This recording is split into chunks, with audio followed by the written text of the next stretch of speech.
কোরআন মধুর বাণী আমি যখনই শুনি আমার মন ভরে যায়। শোনো মুমিন মুসলমান, পড়ে দেখো না কোরআন, কত শান্তি পাওয়া যায়। কোরআন মধুর বাণী।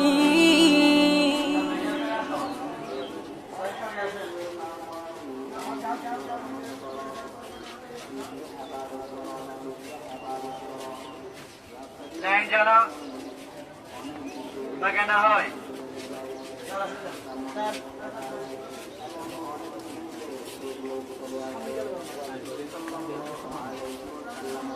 সামনে ক্যামেরা আসো, সামনে ক্যামেরা আসো।